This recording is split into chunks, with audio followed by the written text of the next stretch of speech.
Wifi কাজ করতেছে না। সো ওয়াইফাই যেহেতু কাজ করতেছে না, এখন কি করবেন? ওয়াইফাই যদি কাজ না করে আপনাদের, যে ওয়াইফাই কাজ না করলে আপনারা রাউটারটাকে রিসেট দিবেন। সো আমি আজকে দুইটা সিস্টেমে দেখিয়ে দিব রাউটারকে কিভাবে দুই সিস্টেমে রিসেট দিবেন। সো দুই সিস্টেমে রিসেট দেওয়ার পর আপনার ওয়াইফাই স্পিড বেড়ে যাবে। সো এটা আমরা অনেকেই জানি না রাউটারটাকে কিভাবে রিসেট দিব। সো আমি কি দিতে পারবো না? যারা ওয়াইফাই ওনার আছে এরাই শুধু রিসেট দিতে পারবেন? নো, আপনিও রাউটার রিসেট দিতে পারবেন। তাহলে চলেন গিয়ে দেখি আমরা রাউটারটাকে দুই সিস্টেমে কিভাবে রিসেট দিব। সো আমার চ্যানেলটাকে সাবস্ক্রাইব করে রাখেন, আমার পেজটাকে ফলো করে রাখেন। Let's jump into the video.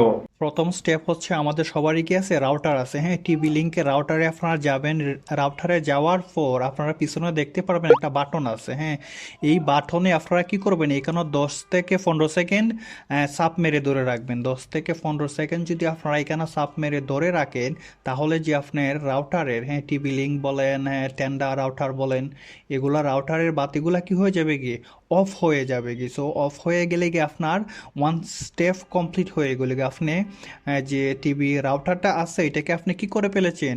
Reset দেওয়া হয়ে গেছে। কি একটু পরে কি আপনার যে নেটটা আছে এই নেটটা আপনি কানেকশন দিতে পারবেন। সো 2 নাম্বার স্টেপ হচ্ছে গিয়ে আপনারা তাদের ওয়েবসাইটে গিয়ে ঢুকে আপনাদের ওটা করতে হবে, রিসেট দিতে হবে। হ্যাঁ, ফ্যাক্টরি রিসেট দিতে পারেন। সো 2 নম্বর স্টেপটা কঠিন হয়ে যায়। আমাদের 2 নম্বর স্টেপে যাওয়া লাগবে না। আমরা কি করব? আমরা এইখানে আমরা যে এখানে পিছনে যে রিসেট আছে, এখানে যে বাটনটা আছে, এখানে গিয়ে আপনারা এটাকে রিসেট দিয়ে দেবেন। সো 2 নম্বর স্টেপে যদি আপনারা যেতে চান, তাহলে আমি নাম্বারটা এখানেও তুলে দিচ্ছি। এই নাম্বারে গিয়ে আপনারা ঢুকে তারপর যে টিভি লিঙ্কের পাসওয়ার্ড আছে, পাসওয়ার্ড দিয়েও আপনারা সেখানে গিয়ে সেটিংয়ে গিয়ে আপনারা রিসেট দিতে পারবেন। সো ভালো থাকেন।